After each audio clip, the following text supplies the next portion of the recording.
Hello, I'm Emma Coble, licensed professional counselor, and today I'm going to be sharing with you a few more tips to get yourself out of the shame spiral when you find yourself there, as we all do.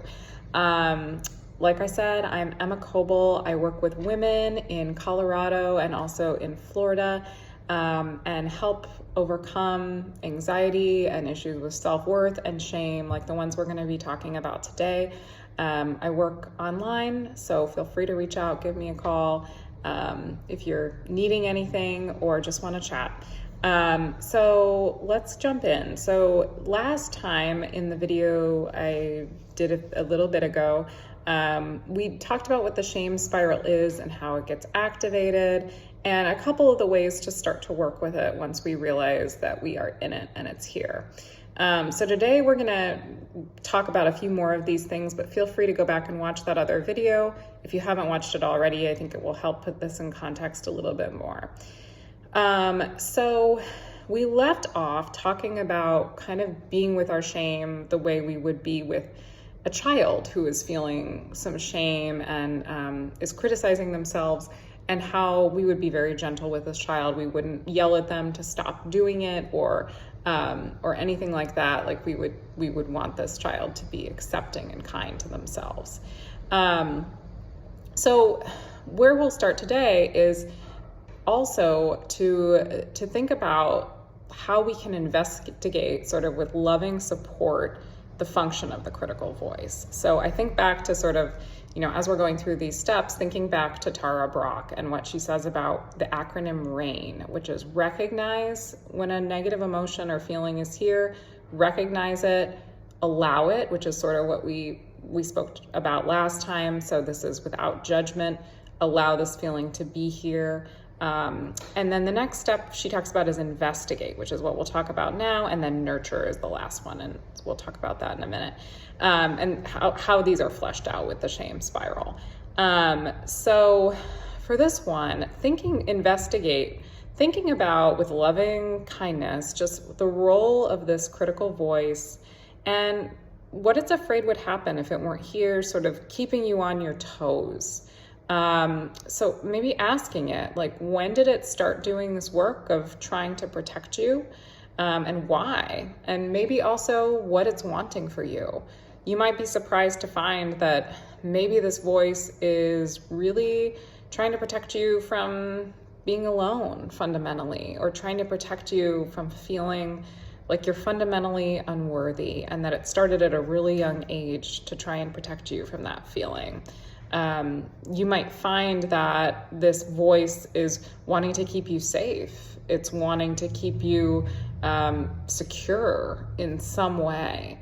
And it's afraid that if it's not keeping you on your toes, you're going to descend into being overwhelmed by emotion, or, you will descend into being rejected and by yourself in some way.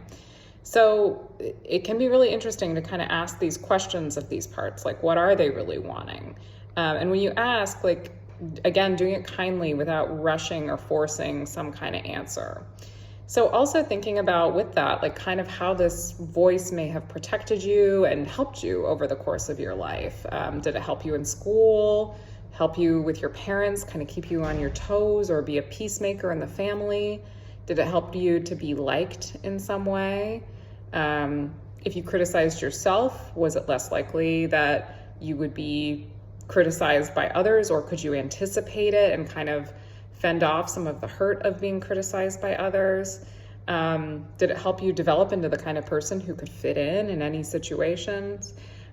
Just let this part know that any answers it has for you are welcome, and that you're here to hear its story.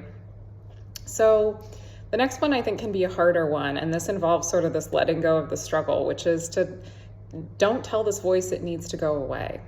So honor this part, let it know if you feel this, that you're grateful for it, and like you see it literally like it's been a soldier at its post here protecting you.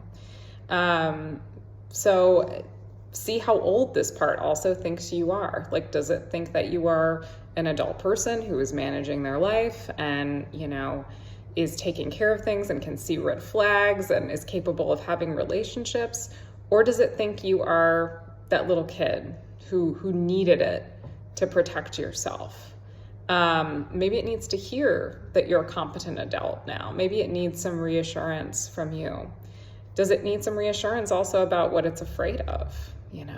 If it is afraid you're going to be alone, does it need to hear this? You're not going to be alone. Like if you want connection in your life, you're going to have it. Let this part know that you're here for it and that you want to be a loving parent towards it now, and that you're sorry it didn't get that in some way. Even if your parents were great or, whatever, that there was some way that this part wasn't nurtured and you're sorry about that. And yeah, that you're here for it and that you want to listen to it, and that you're not forcing it to go away. This approach is all about accepting all the different parts of ourselves, all the different emotions and feelings and sensations, again, just like we would those of a kid. So be there for this part like you would be for a kid. And, another metaphor I love, and Daniel Erickson talks a lot about this, is if you think about, if there's a friend who's really trying to give you a message, if you just ignore the friend and push it away and tell it to shut up, her to shut up or whatever, that friend's just going to scream and freak out and really be louder to get the message across. But if you really listen, and you're here with the friend and you listen to the friend's concerns and try and reassure it, like maybe they stop really yelling at you. They're going to stop kind of yelling at you because they feel heard. So it's the same with this part. Like you're not trying to push it away. You're trying to let it know you hear it. It's here. It doesn't need to go away. The next one is to find some kind of true refuge to get your needs met. So oftentimes, again, when we're doing things like disassociating, watching Netflix, doing things to kind of numb out, there's some other need that is not being fulfilled, and that maybe we're not even in touch with. So maybe do some investigating. And sometimes this is just, we go to the fridge because we're feeling shame, or we go to Netflix because we want to numb out from that feeling. Sometimes there's also a need or a want for some kind of connection or some kind of relaxation, or, we want to feel in our bodies. We want to feel pleasure. Are there things that your body is craving that it needs from you? Have you been denying it a lot? Have you been allowing yourself to feel joy and relaxation and connection with other people? So your body might be actually exhausted and it's trying to give you a break, and it's trying to send you some messages. So again, as if you were a loving parent nurturing a child, you take that child out for, a frozen yogurt, or take it out for a walk, or go to the pool, or allow that kid to be at a party with friends or whatever. It would not be you're bad for watching your Netflix and then there's just no other outlet for the energy. No, there would be another, how do we get your needs met now? So I hope this has been helpful, this about the shame spiral and what it is and how to work with it when it's here. Again, I'm Emma Coble. You can contact me at mindfulcounselingdenver.com if you want to get in touch.